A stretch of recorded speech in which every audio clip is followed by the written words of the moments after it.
하나님의 말씀은 요한복음 16장 1절에서 15절입니다.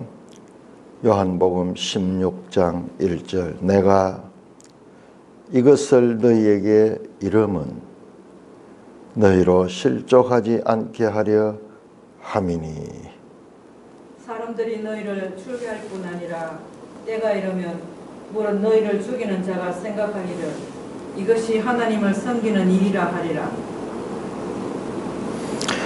그들이 이런 일을 할 것은 아버지와 나를 알지 못함이라.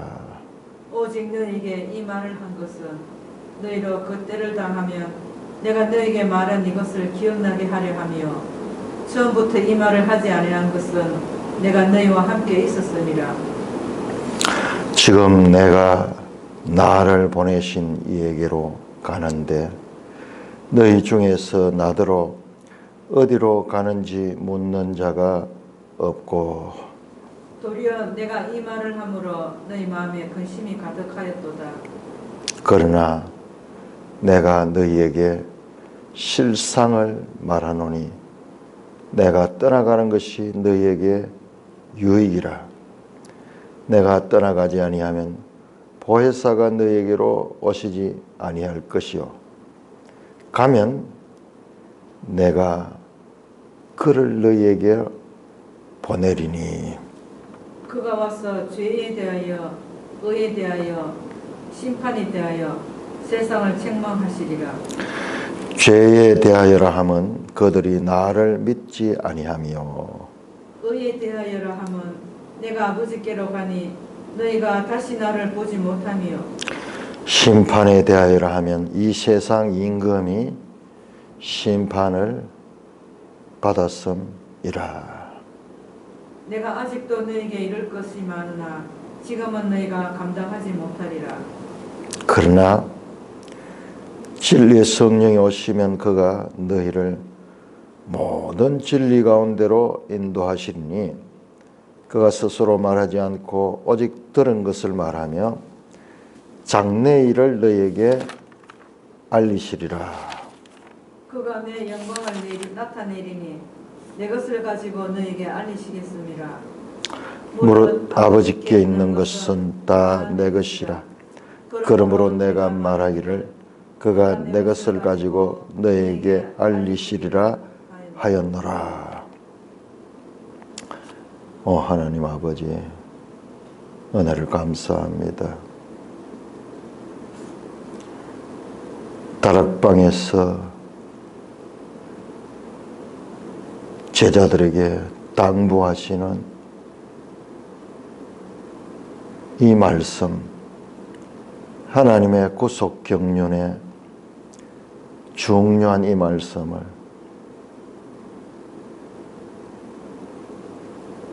말씀하신 대로 깨달을 수 있는 은혜를 베풀어 주옵소서. 예수님 이름으로 감사하며 기도드리옵나이다. 아멘.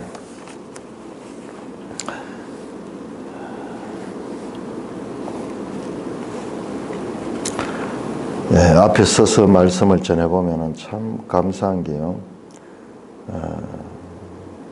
자세가 달라지니까는 보이지 않던 게 많이 보여요. 앉아서 연구할 때 보이지 않던 게 탁 설교하려고 하면은 지금 되게 중요한 것들을 방금 깨달았습니다. 자, 오늘 말씀과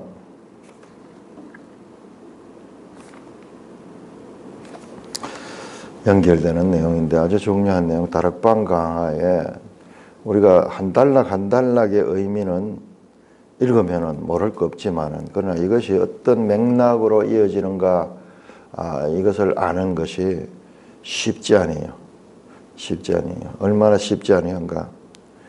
여기에 온 이단들이 여기서 기생합니다. 여기서 다 나와요. 심지어는 신천지 같은 경우에는 보혜사가 자기가 보혜사라 그래요. 그래도 사람들이 분별하지 못하는 거예요. 아니 이같이 예수님께서 강조하시고 예수님께서 이렇게 분명하게 말씀하시는데도 불구하고 이만희가 보혜사라 그러는 거예요. 그런 일이 어떻게 있을 수 있어요? 말이 되지 않잖아요. 말이 되지 않잖아요. 그래도 속아 넘어가요. 그래도 속아 넘어간다.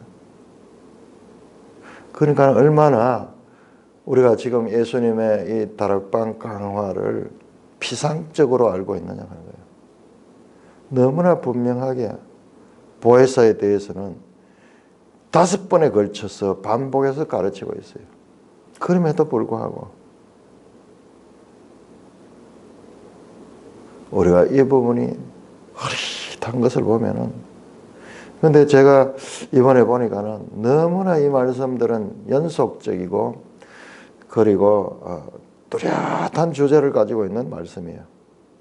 선문답 같은 알지 못하는 말씀들이 연결된 것이 아니고 너무나 논리적이고 그리고 분명한 하나님의 뜻을 담고 있는 말씀입니다. 그래서 우리가 이 한 절 한 절 그 의미가 무엇을 구체적으로 가리킨지를 명확하게 알아야지 됩니다.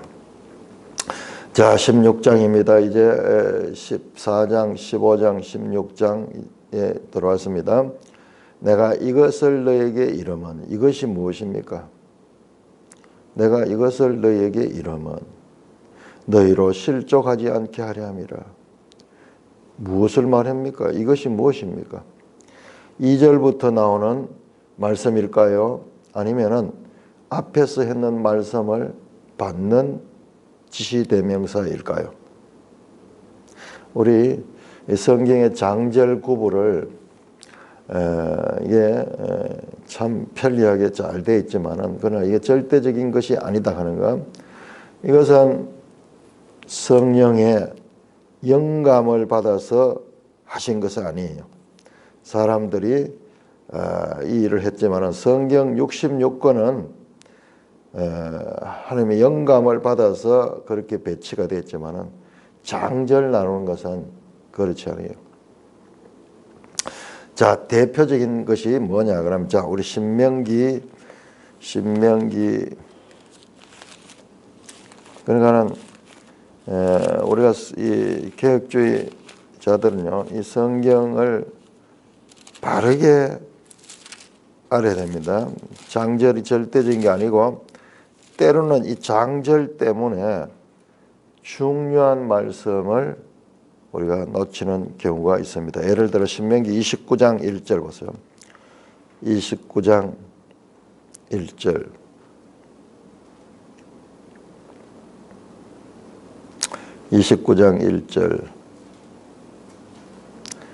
자, 그럼 29장이니까 새로운 시작인 것 같죠. 그래서 사람들이 여기 다 그렇게 생각하는 거예요.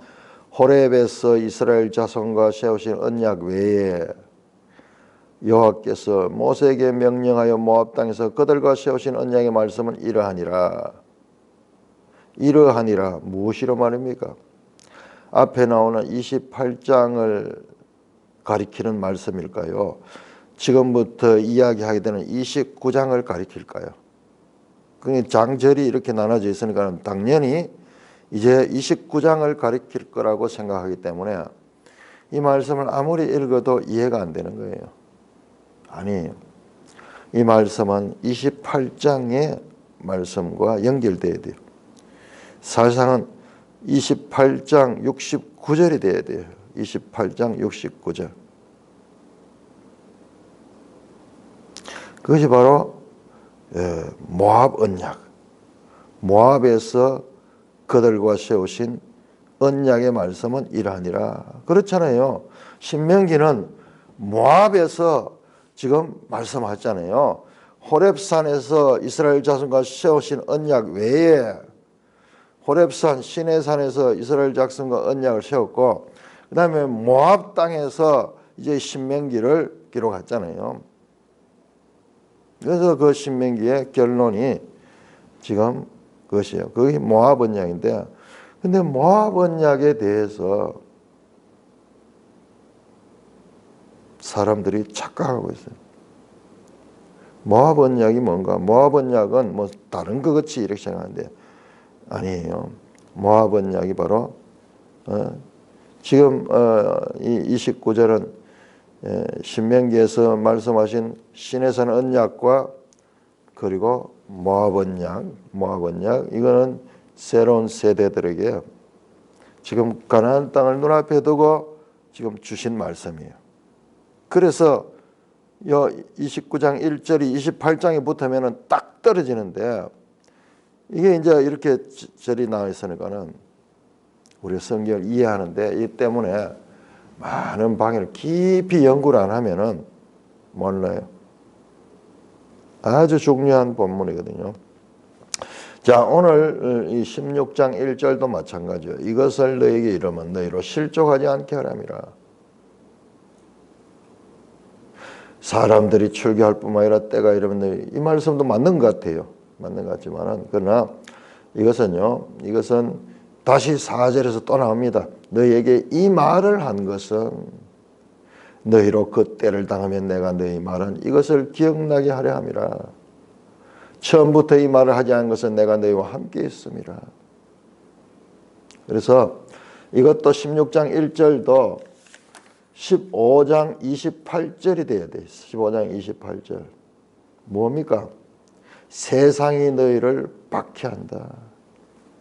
세상이 너희를 미워하고 세상이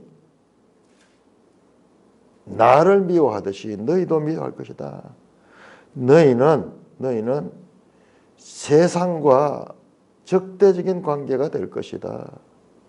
아니, 세상이 너희를 적대적으로 대할 것이다. 그렇지만은 진리의 성령이 오셔서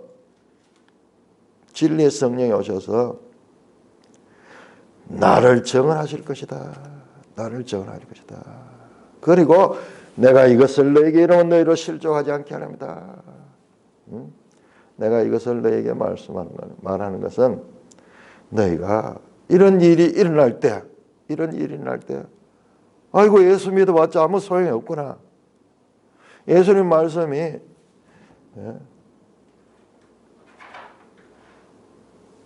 아무 쓸모가 없구나. 실제로 그랬죠. 제자들이 다 떠나가 버리잖아요. 내가 이것을 너에게 이런 박해가 있다. 나를 미워하듯이 너희도 미워한다. 왜? 너희는 나에게 속하고 나는 하나님께 속하기 때문에 하나님께 속한 자들에 대해서 세상에 속한 자들이 적대적이다. 내가 이 말을 너에게 이르면 너희가 실족하지 않게 하랍니다. 세상에 적대가 있고 환난이 있고 심지어는 주위에서 순교를 당하는 자들이 있을지라도 그것이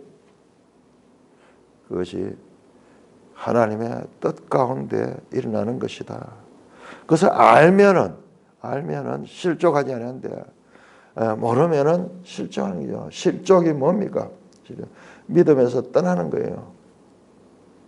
실족이 믿음에서 떠나는 거예요. 자, 그러면서 다시 말씀합니다. 거기에서 더해서 사람들이 너희를 출교할 뿐 아니라 때가 이러면은 너희를 죽이는 자가 생각하기를 이것이 하나님을 섬기는 일이라 하라. 세상이 너희를 어떻게 출교시킨다. 매일 성경 주석에 나옵니다. 출교는 유대 공동체에서 완전히 추방하는 형벌이었다. 출교를 당한 사람에게 물건을 팔아서도 안 되고 그와 함께 음식을 먹어서도 안 되었기에 사실상 사회적 종교적 사형 선고나 마찬가지다. 지금 우리 사회에서는 이것을 이해할 수 있는 비유가 없어요. 우리 사회는 지금 자유민주주의가 돼가지고 도둑질했던 사람도 형벌을 받고 나면은 다시 사회에 돌아가지고 그렇게 다 살 수 있습니다. 이렇게 금지시키는 그런 전염병이라든지 뭐 이 특별한 경우가 아니고는 이렇게 사회에서 매장시키는 경우가 없어요.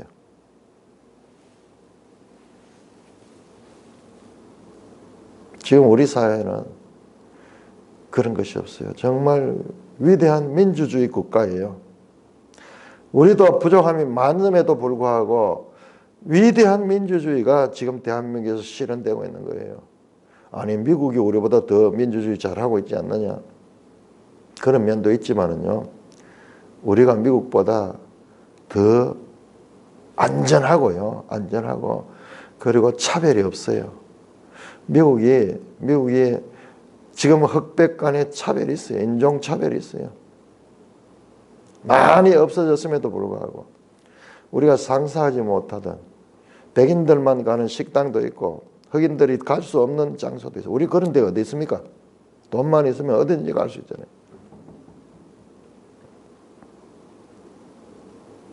유대 사회에서 출교를 시켜버리면 완전 사회적으로 매장되는 거예요.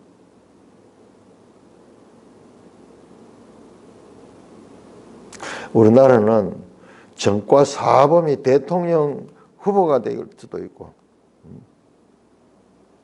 오히려 더 큰 소리 쓰고 너무 자유가 참 방종이라 할까요? 이런 건 상상할 수 없죠. 때가 이러면 너희를 죽이는 자가 생각하기를 이것이 하나님을 섬기는 일이라. 너희들은 하나님을 대적하는 자이기 때문에 너희들을 죽이는 것이 하나님을 섬기는데 아주 중요한 일이다.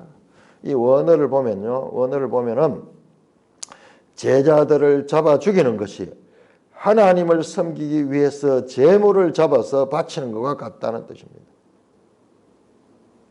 너희 같은 사람들은 잡아서 없애는 것이 하나님을 위한 귀한 봉사가 된다. 그 말이죠. 이게 바로 사울이 그랬잖아요. 나중에 바울로 개명한 사울이 그랬잖아요. 저 예수 도당을 잡아 죽이기 위하여, 잡아서 투옥시키기 위하여 열심을 가지고 그들을 박해하는데 앞장섰잖아요. 그만큼 세상은 너희들에 대해서 적대적이고 그것을 깨닫지 못한다. 자, 로마서 10장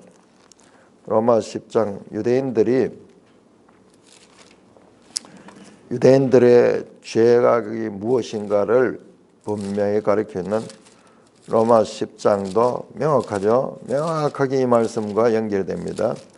자, 이런 우리 요한복음을 보면서 이 요한복음과 사도행전 또는 로마서, 바울 서신과의 연속성 기가 막혀요. 그런 거 보면 정말 기가 막혀요. 자, 사람들이 너희를 출교하면 때가 이르면 물은 너희를 죽이는 자가 생각하여 이것이 하나님을 섬기는 일이라 하라. 10장 2절 보세요. 10장 2절. 내가 증언하노니 그들이 하나님께 열심히 있으나, 하나님을 섬기는 열심이 있잖아요. 그러나 올바른 지식을 따른 것이 아니라.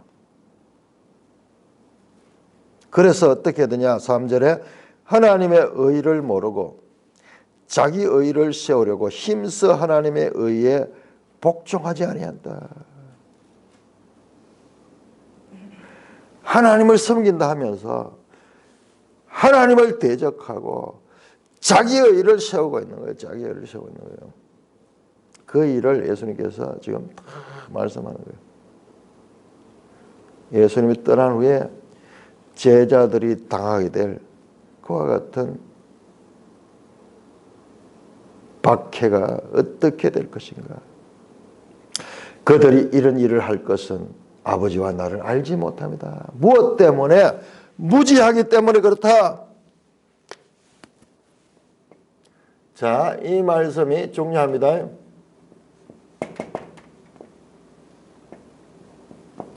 무지. 알지 못하기 때문이다. 맞죠? 알면은 그렇게 할 수 없잖아요. 알면은 그렇게 할 수 없잖아요. 자, 이 단어가 알면 중요한가 보세요. 앞에서 15장 볼까요? 15장 21절. 15장 21절 사람들이 내 이름으로 말미암아 이 모든 일을 너희에게 하니 이는 나를 보내신 이를 알지 못하기 때문에 그런 거예요. 알지 못하기 때문에. 그런데 예수님 와서 그들에게 말하지 않았으면 알지 못했기 때문에 죄가 없어요. 그러나 지금은 핑계할 수 없어. 왜? 예수님께서 알려주셨어. 알려주셨어. 또 보세요. 24절. 내가 아무것도 못한 일을 그들 중에 하지 않았으면 그들이 죄가 없으나 지금은 그들이 나와 아버지를 보고 미워했더라.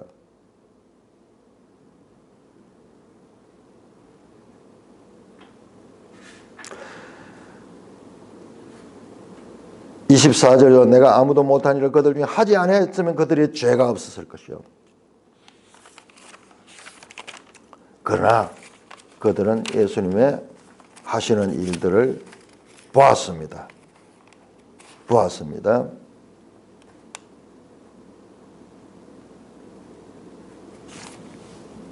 알지 못해서 그렇다. 그래 아는 것이 중요한 거야. 아는 것. 그게 여기 로마서에서도 지식을 따른 것이 아니라 그러니까 잘못됐다는 거죠. 알지 못했다는 거죠. 알지 못했다. 바르게 아는 것이 그렇게 중요한 거예요. 바르게 아는 것이 중요한 거예요. 여러분 성경을 공부하면 할수록 바르게 안다는 것이 얼마나 중요한가. 그런데 오늘날 교회 가운데서 성경을 바르게 알고자 하는 이 노력을 폄훼하는 그런 세력들이 있어요. 은혜가 없다 그러면서. 하나님과 아버지를 알지 못해서 무지해서 그렇게 하나님을 대적하게 된다. 너무 기가 막히게 맞잖아요. 로마서 10장 2절 3절 딱 떨어집니다. 오직 너에게 이 말을 한 것은 다시 말합니다. 이 말을 하는 것은 오직 딴 이유가 아니다. 이 말한 것은 너희로 그 때를 당하면 내가 너에게 말한 이것을 기억나게 하려며. 이 말을 한 것은 너희가 그런 때를 당하면 박해를 땅에 당하고 주위에서 순교하는 자들이 생겨나고 이럴 적에 그때에 예수님이 그 하신 그 말씀이 바로 이것을 가리키구나. 맞아. 내가 비록 환난을 당할지라도 심지어는 순교를 당할지라도 이 길이 하나님의 뜻을 이루는 길이야. 그렇게 알 수 있도록 기억나게 하는. 기억나게. 여러분 이 말씀이 얼마나 중요한지요. 계속 예수님께서 다락방 강화에서 했습니다. 다시 한번 확인해 볼까요? 14장 25절 14장 25절 한마디 한마디 할 때마다 예수님은 그렇게 말씀. 내가 아직 너희와 함께 있어 이 말을 너희에게 하였거니와. 이 말을 내가 지금 하는데 14장 31절 14장 오직 내가 아버지를 사랑하는 것과 아버지께서 명령하신 대로 행하는 것을 세상이 알게 하려 함이로다.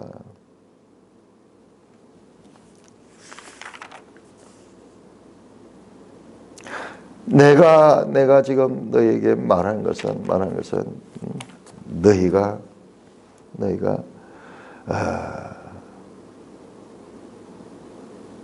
26절 내가 너희 말한 것을 생각나게 하네. 성령이 와서 그렇게 이야기하고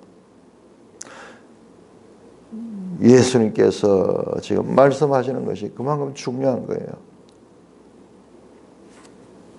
그런 어려움을 당할 적에 그 말씀을 기억나게 하며 처음부터 이 말을 하지 않은 것은 내가 너희와 함께 있음이라. 아마 처음부터 이런 말 했다 그러면은 제자들 다 떠나갔을 거예요. 우리도 그랬을 거예요. 우리도. 예수 믿으면 복 받고, 예수 믿으면 형통하고, 예수 믿으면 잘 되고, 예수 믿으면 영생을 얻고, 예수 믿으면 천국에 가고, 이런 달콤한 소리를 가지고 예수를 믿었는데 믿고 보니까는 그게 아니야. 많은 환난과 고난이 오는 거예요. 그래서 헷갈리는 거예요. 이야, 내가 이거 지금 예수를 잘못 믿고 있는 거 아닌가? 그때 하나님 말씀을 자세히 보니까 잘못 믿는 것이 아니라 지금까지 잘못 생각하고 있습니다. 그 고난을 당하는 것이 정석이에요, 정석. 그러면은 예수 믿으면은 형통하고, 예수 믿으면 무삿 안일하고, 예수 믿으면은 잘 되고 그 이야기는 뭐냐? 그거는 예수님의 가르침이 아니에요. 우리가 듣고 싶은 이야기를 성경에서 빼내 가지고 그렇게 하는 것이지 예수님 말씀이 아니에요.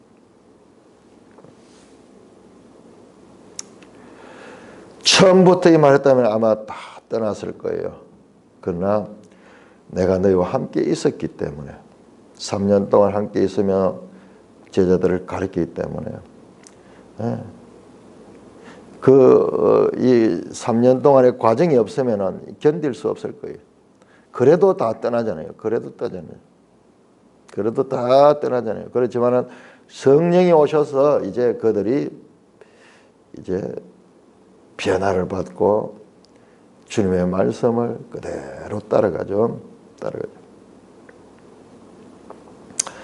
이제 예수님이 떠나가심으로 말미암아 박해는 현실로 다가온다. 지금 자세히 보세요.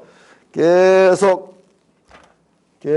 다락방 강화의 주제는 예수님이 가신다. 그리고 성령님이 오신다. 요 구조로 되어 있습니다. 가심과 오심, 십자가로 1차적으로 십자가로, 그 다음에 성천하심으로 세상을 떠나가시죠. 1차는 십자가로, 그 다음에 부활하시고 성천하시고, 오심은 부활, 예수님의 부활과, 그리고 이건 일시적이고 성령으로 오시, 성령. 오순절 성령, 사도행전 2장. 자, 부활과 성령입니다. 요한복음이 십자가와 성천입니다. 요한복음을 그냥 단편적으로 보면은 이해가 잘 안 돼요. 연속성으로 그렇게 말씀하고 있습니다. 자, 현실적으로 박해가 왔을 적에 예수님이 가르친 이 말씀이 기억나면은 이겨낼 수 있는 힘을 가지고 있죠. 실제로 그랬죠. 실제로 11 제자들을 새로 뽑혔던 다른 마띠아라는 제자도 마찬가지예요. 이 말씀대로 순교를 당하면서까지, 박해를 당하면서까지 복음을 전파하고 실족하지 않았다. 믿음에서 떠나지 아니했다. 자, 그러면서 다시 말씀해서 지금 내가 나를 보내시는 길로 간다. 또 가시는 것을 이야기합니다. 내가 이제 간다. 그러니까 마지막 유언과 같은 말씀이에요. 누구에게로? 나를 보내신 에게로. 예수님은 계속 자신이 보냄을 받았다. 요한복음에서 보냄을 받았다.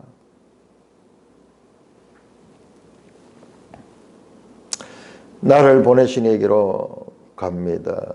그런데 너희 중에 나더러 어디로 가는가 묻는 자가 없다. 도리어 내가 이 말을 하면 너희 마음에 근심이 가득했다. 자, 이 말씀이 맞는 말인가 한번 보세요. 예수님이 제자들이 예수님 어디로 갑니까? 묻는 자가 없었습니까? 묻는 자가 있었어요. 그런데 왜 여기 묻는 자가 없다고 되어 있는? 그러니까 이 비평하는 학자들은요, 이 요한복음 봐라, 말이 안 되잖아. 앞에서 분명히 말이 있었는데 지금 여기서 그렇게 하잖아요. 자, 요한복음 13장 한번 열어보세요. 요한복음 13장. 한 절 한 절을요 엄밀하게 따져가지고 그렇게 봐야 돼요. 13장 36절 13장도 다락방 강화의 출발점이에요. 13장이 13장 3절 시몬 베드로가 이르되 주여 어디로 가시나이까. 어디로 가시나 물었잖아요. 분명히 물었는데 아무도 묻지 않는다 그래요. 그래서 이런 그 비평학자들은 이 다락방 강화는 여기저기 말을 짜집게 해가지고 그렇게 만들다 보니까는 이런 모순이 생겼다. 했던 말 또 하고 했던 말 또 하고 짜집기 생기고 항상 그렇게 보는 거예요. 성경을 제대로 모르니까 그래요. 했던 말 또 하고 했던 말 또 하고 얼마나 강조합니까? 강조하잖아요. 틈만 나면 강조하잖아요. 그걸 봐야 되지. 이만큼 중요하다는 것이지. 했던 말도 하고 또 했던 말도 하고 또 앞에 익혀놓고 여기서 와서는 또 반대로 이야기하고 언뜻 보면 그들의 말이 지적이 맞는 것 같아요. 우리는 이게 안 보여요. 이런 게 안 보여요. 믿는 사람 이런 게 안 보이는데 그 사람들이 눈에 보여요. 그 사람들은 이런 것만 보니까는. 그 사람들은 의심하면서 보니까는 이런 것만 발견되는 거예요. 우리는 이 말씀조차도 주님의 말씀이니까는 우리가 이해해서 못해서 그렇지 의심하지 않는 거예요. 그러니까는 때로는요 그 사람들의 비판자들의 말을 우리가 참고를 해야 될 때가 있어요. 우리도 너무 이렇게 객관성이 없을 수가 있어. 그리고 누가 와서 지적했을 경우에 예를 들어 이렇게 지적했을 때 예수님 말씀이 이게 틀리잖아. 분명히 여기 베드로가 물었는데 자 14장 보세요. 14장 5절 도마가 이르되 주여 주께서 어디로 가시는지 우리가 알지 못하냐. 이 질문에 대한 연속이잖아요. 어디로 가시나이까. 그러니까 예수님께서 내가 가는 곳에 지금 따라올 수 없다. 그러나 후에는 따라올 것이다. 그러니까는 이게 도대체 무슨 말인가. 그리고 그 말씀에 이어가 도마가 이르 주여 주께서 어디로 가는지 우리가 알지 못하나 어떻게 우리가 그 길을 알겠습니까. 그러면서 주님이 어디로 가시는지에 대한 질문을 계속 하고 있는데도 불구하고 16장에서 예수님께서 지금 내가 나를 보내시기로 가는데 너희 중에 나더러 어디로 가는지 묻는 자가 없다. 이 말씀은 내가 이 문맥을 통해서 보니까는 이게 틀린 게 아니고 묻지만은 그 질문 자체를 이해하지를 못하고 있는 거예요. 질문 자체를 자기들이 이해하지 못하고 있는 거예요. 베드로도 무지하고 지금 도마도 무지한 거예요. 그래서 도마가 우리가 어디로 가는지 모르는데 어떻게 길은 어떻게 알겠습니까? 질문 자체가 예수님에 대해서 무지한 상태거든요. 그러니까는 이어지는 말씀 보면은 도리어 내가 이 말을 하면서 너희 마음에 근심이 가득했다. 내가 곧 길이요 진리요 나로 말미암아 아버지께로 갈 자가 없다고 말씀하시면서 가르치면 제자들은 지금 전혀 못 알아듣거든요. 오히려 간다 하는 말 때문에 마음에 근심이 가득하가 있다. 그래서 14장에서 이렇게 출발했잖아요. 14장 1절에서 우리 이 많이 인용하는 말씀이죠. 너희는 마음에 근심하지 마라. 하나님을 믿으니 또 나를 믿으라. 내 아버지 집에는 거할 곳이 많다. 이걸 똑 떼가지고 근심하지 마라. 그 말씀이 아니고 예수님이 가신다 하니까는 근심만 하고 있는 거예요. 근심만 하고 심히 근심하는 거예요.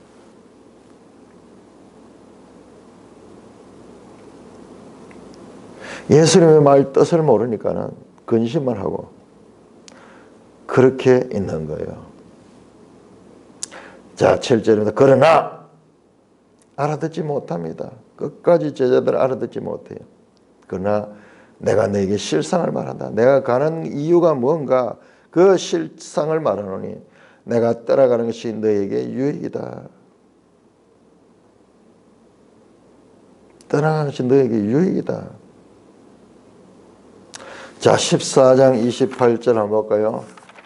14장 28절에서 내가 갔다가 너에게 온다는 말을 너희가 들었으니 내가 아버지께로 감을 기뻐하시라. 아버지는 나보다 크심이라. 앞에서 예수님 말씀하셨어요. 내가 아버지께 간다는 것은 그것은 너희가 기쁜 일이다. 기쁜 일이다. 그런데 지금 근심만 하고 있잖아요. 무슨 말인지 못 알아듣기 때문에 그러잖아요. 그래서 실제로는 너희 근심할 일이 아니고 오히려 기쁜 일이고 이것이 유익하다. 왜? 내가 떠나가지 아니하면 보혜사가 너에게로 오시지 아니할 것이요. 가면 내가 그를 너에게로 보내리라. 예수님과 보혜사 성령님은 바톤 터치를 하는 거예요. 바톤 터치. 릴레이 경주에 있어가지고 첫 번째 주자가 뛰고 그 다음에 그 바톤을 두 번째 주자에게 넘겨주듯이 예수님이 가시면은 보혜사가 오시는 거예요. 가셔서 내가 그를 너에게 보내리라. 내가 떠나가지 않으면, 여기 떠나가신다는 게 어디입니까? 떠나간다. 가심이죠. 십자가와 성천, 그리고 목적지는 어디입니까? 보좌 우편.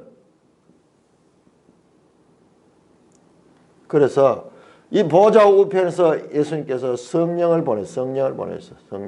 성령을 여기 보냅니다. 그런데 앞에서는 아버지께서 보낸다 그랬는데 여기서는 예수님께서 보낸다고 그래 있어요. 내가 그를 너희에게 보냈다. 그는 보혜사죠. 보혜사를 너희에게로 보내신다. 앞에서 14장 16절 한번 볼까요? 이 말씀이 어떻게 연결되는가? 14장 16절 보혜사를 보냈는데 16절 이렇게 말합니다. 16절 내가 아버지께 구하겠으니 그가 또 다른 보혜사를 너희에게 주사 너희와 영원토록 너희와 함께 있으리라. 아버지께서 주시는 거예요. 아버지께서 주신다고 분명히 말씀했습니다. 26절 자, 이건 틀린 말이 아니에요. 잘 봐야 합니다. 26절 보혜사 곧 아버지께서 내 이름으로 보내신 성령. 아버지께서 보내지만 그냥 보니까 내 이름으로 보낸다. 내 이름으로. 그러니까 아버지와 아들이 보낸다. 그 말씀입니다. 자, 15장 26절. 15장이죠. 15장에서 내가 아버지께로부터 너에게 보낼 성령. 내가 보냈는데 어떻게 더 근원은 아버지께로부터. 그 성령은 아버지께로부터 나오시는 것이다. 내가 아버지께로부터 보내는 성령입니다. 사도행전 2장 33절에 보면은 그 사도 베드로가 말씀하는데 그 나옵니다. 예수께서 아버지께로부터 성령을 받아서 너희 보고 듣는 이것을 부어주셨느냐. 성부와 성자의 연속성, 연합을 통해 가지고 성령을 보내는 겁니다. 그러니까 이 말씀은 틀린 말이 아니죠. 결론적으로는 예수님이 보내는 거죠. 더 근원적으로는 아버지께서 예수를 통하여 보내는 거죠. 이 말이 틀린 거예요. 삼위일체를 모르면은 특별히 요한복음 가운데서도 이 다락방 강화는 이해할 수가 없습니다. 우리 앞선 믿음의 선배들이 이 삼위일체 교리를 만들어 주신 것을 너무나 감사하게 생각이 돼요. 만약 그게 없으면은 알 것 같다가도 무너지고 설 것 같다가도 넘어지고 계속 지식이 사해지지 못하잖아요. 왜? 근본적으로 우리 논리적으로 이해가 안 되잖아요. 좋은 말씀이긴 알겠는데 바르게 이해할 수가 없잖아요. 예수님과 보혜사 성령님은 마치 하나님의 구원 사역의 교대로 행하시는 듯합니다. 제자들은 보혜사 성령을 통하여 예수님과 더욱 밀접하고 지속적이며 내면적인 교제를 가질 수 있습니다. 구속사적인 승리는 예수님과 성령님의 바톤 터치가 이루어지게 합니다. 그래서 예수님께서 말씀하잖아요. 내가 떠나가니까 너에게 유익이다. 제자들은 떠나가니까는 무조건 슬프게 생각하는데 아니요. 예수님의 떠나심은 보좌로 돌아가시는 거예요. 오히려 이 세상에 있는 것 자체가 수욕이고 수치인 거예요. 수치요.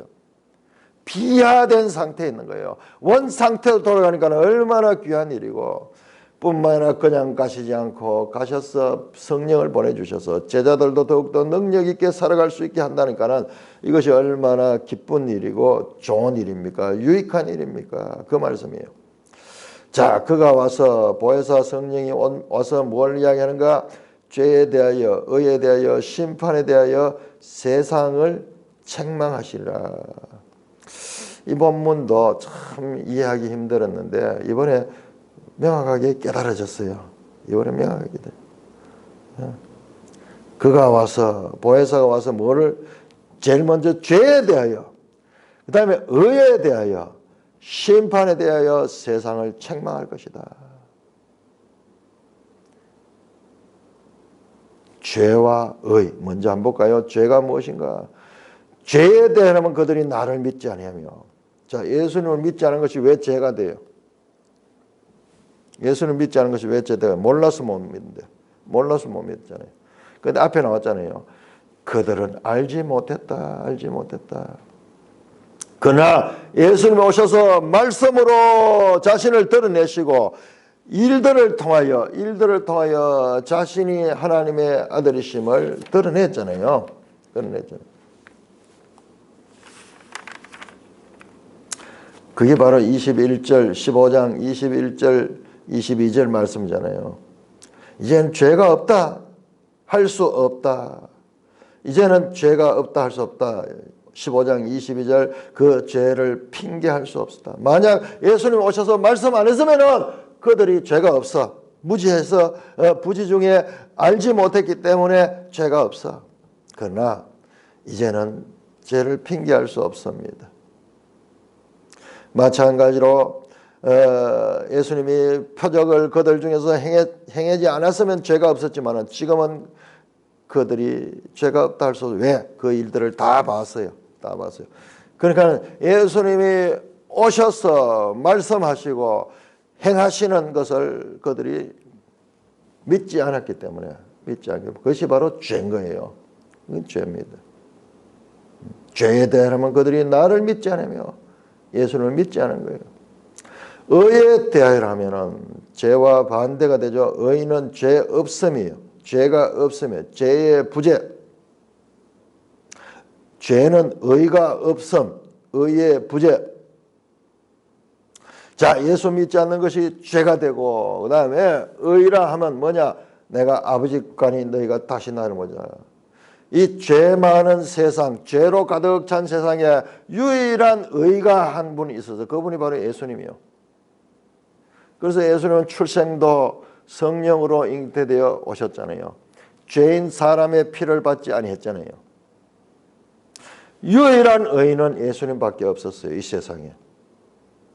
이 세상이 깜깜한 이 세상에 빛이 예수님밖에 없었듯이 죄로 가득 찬 이 세상에 유일한 의인은 예수님밖에 없었습니다.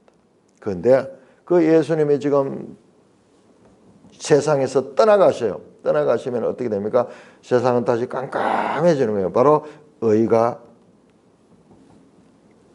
없음에 대해서 책망하게 되는 거예요. 왜? 너희가 그 의가 있을 적에 그 의를 믿지 않고 그 빛이 있을 때에 그 빛을 믿지 않았기 때문에 그런 거예요. 그래서 세상은 책망을 받게 되는 거예요. 심판에 대해서라면 이 세상 임금이 심판을 받습니다. 다시 이 세상 임금이 나오죠. 예수님이 가실 때 이 세상 임금은 심판을 이미 받았다는 거예요. 받았다는 거예요.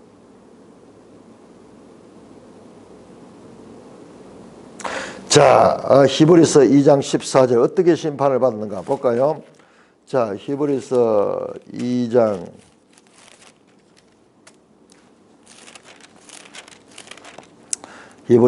14절 자녀들은 혈과 육에 속하였으며 그도 또한 같은 모양으로 혈과 육을 지니시며 예수님이 사람의 모양을 한 사람의 모양 죽음을 통하여 죽음의 세력을 잡은 자 마귀를 멸하시는 것이다. 이것도 말했죠. 어제 말씀드렸죠. 그럼 마귀가 없어져야지. 아니요. 마귀를 멸하기 시작하죠. 시작된 종말. 성령 앞에 마귀는 이제 절대 권력을 가지지 못합니다.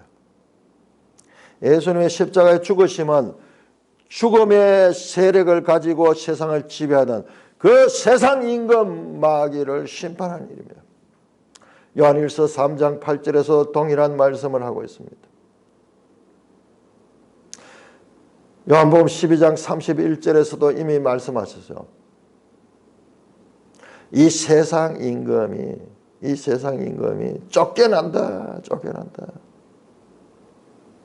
더 정확하게 하면 쫓겨나기 시작하고 그리고 심판받기 시작했는 거예요. 시작된 종말. 예수님이 재림할 때 완전히 이 세상 임금 마귀는 불못으로 떨어지게 됩니다.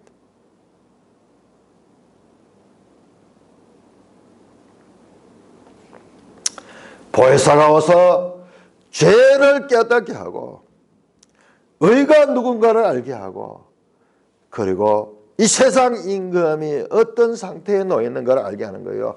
자, 우리 기독교 복음이 이기잖아요. 죄가 무엇이고 의가 무엇이며 그리고 이 모든 죄에 근원되는 세상 임금 마귀가 어떻게 처리되는가.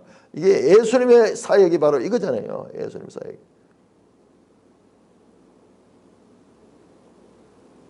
성령님이 오실 때는 어떨 때입니까? 예수님이 죽은 후입니다. 예수님이 십자가에 달려 죽으신 후입니다.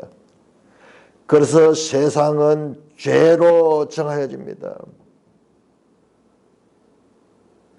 유일한 의인이시던 예수님이 이 세상에서 부활성천하심으로 의가 없어졌기 때문에 세상 임금 마귀는 예수님의 부활성천으로 인하여 결정적으로 꺾였습니다. 성령이 오시면은 세상 사람들을 하나님의 의로운 심판과 회개할 것을 전파하게 될 것입니다. 따라서 예수님이 가신 후에 보혜사 성령이 세상을 책망하는 것은 모두 복음 전파와 관련된 것입니다. 복음은 세상 사람들을 죄를 지적하고 그들로 하여금 회개하고 돌아오도록 하는 것이 복음입니다. 그래서 이 보혜사 성령이 와서 분명하게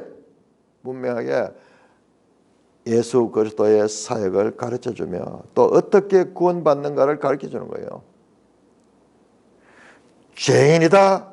예수를 믿어야 의롭게 된다. 의에 대해서라면 바로 의로운 자가 구원받게 되는 것이다. 심판에 대해서라면 그러므로 마귀의 세력들은 예수 믿음을 말미암아 심판을 받은 것이다.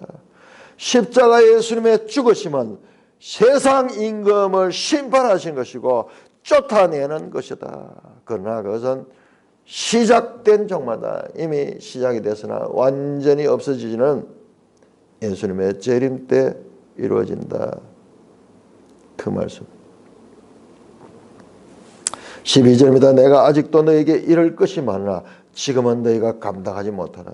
계속 지금 제자들에게 이제 말씀하는 거예요. 지금 더 많은 이야기를 하고 싶지만은 제자들이 수용할 수 있는 용량이 안 되는 거예요. 자, 그러나 내가 지금 이 땅에서 너에게 하는 말은 너희가 감당할 수 없는, 그러나 진리의 성령이 오시면, 보혜사 그 성령이 오시면은 그가 너희를 모든 진리 가운데로 인도하시니 그가 스스로 말하니까 오직 내게 들은 것을 말하며 장래일을 너희에게 하시다. 내가 하지 못했거든 성령님이 오셔서 하신다. 성령이 오셔서 너희를 모든 진리 가운데로 인도한다. 모든 진리 가운데로 인도한다. 그는 자기 생각대로 자기 스스로 말하냐고 오직 들은 것을 말하며. 어디에서 들었어요? 보혜사 성령은 성부 하나님과 삼위일체 하나님께 삼위일체 하나님으로서 그 하나님의 뜻을 말합니다. 장래일을 너희에게 알리라. 여기서 장래일은 이 가까운 장래일도 되겠지만은 저 재림 예수 그리스도의 종말적인 그와 같은 새 하늘 새 예루살렘 영원한 영생의 나라에 대해서 그리고 죄인들의 심판에 대해서 멸망에 대해서 이것을 너에게 알려주신다. 그가 누굽니까? 진리의 성령 보혜사입니다. 보혜사는 내 영광을 나타내니 예수님의 영광을 나타냅니다. 내 것을 가지고 너에게 알리다. 예수님의 것을 가지고 너에게 알려줍니다. 철저하게 보혜사 성령님은 예수님과 연결되어 있습니다.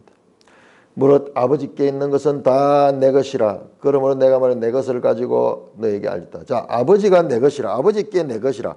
성부의 것이 성자의 것이고 성자의 것을 성령님이 전하는 거예요. 그러니까 삼위일체 하나님의 상호 내주하시면서 상호 공통된 지식을 가지고 가르치고 있습니다. 철저하게 보세요. 철저하게 이 성령님은 예수님의 것을 가지고 말씀하시고 예수님의 것은 또한 아버지의 것이다. 아버지의 것이다. 자, 그러면서 모든 진리 가운데로 인도한다. 모든 진리 가운데로 인도한다. 예수 그리스도가 진리입니다. 예수 그리스도가 진리입니다. 내가 곧 길이요 진리요 생명이라 말씀하셨죠. 그 다음에 8장 45절 46절에서 너희가 내 말에 거하면 진리를 알지니 진리가 너희를 자유케 하리라. 그렇게 말씀하셨죠. 그 다음에 17장 17절 볼까요? 17장 17절 요한복음 17장 17절 그들을 진리로 거룩하게 하옵소서. 아버지의 말씀은 진리입니다. 아버지도 진리요. 예수님도 진리고 아버지도 진리입니다. 그래서 하나님 말씀이 예수님의 말씀과 동일하죠. 다 진리의 말씀입니다. 성령님도 진리입니다. 요한일서 5장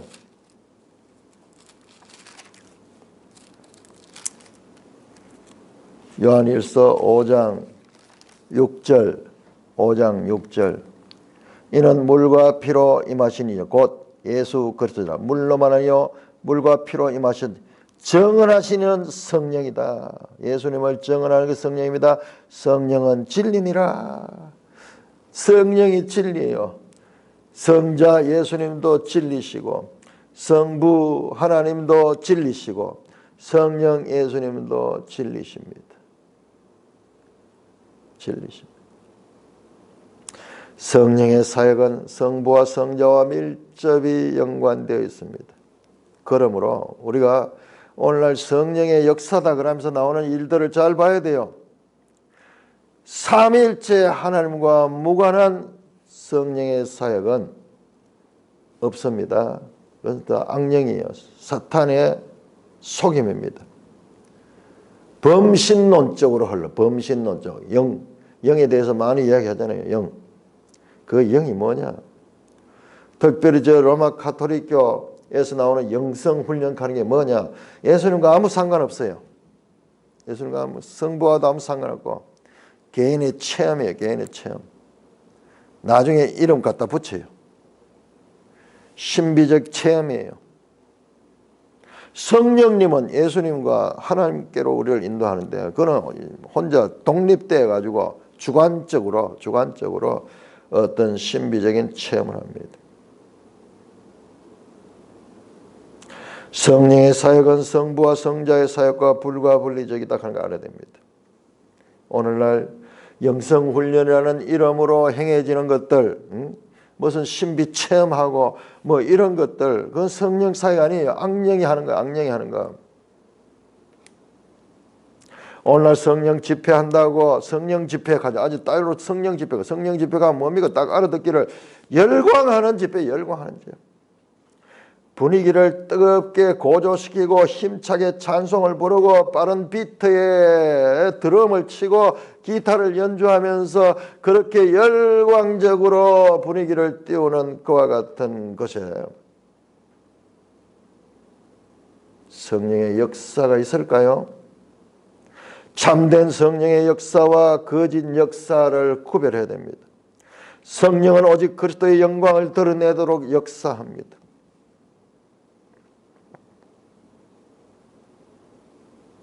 우리가 성령에 대한 오해들, 성령님 그러면은 집회할 때 열광하도록 미리 마음을 준비해서 찬송을 계속 반복하면서 그래서 우리가 마음을 고조시켜 가지고 뜨겁게 만들고 열광하고 그렇게 해서 체험시키는 그 성령일까요?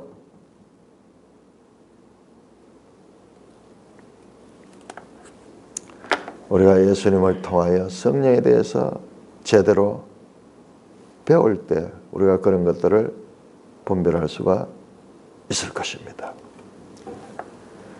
찬송가 195장입니다.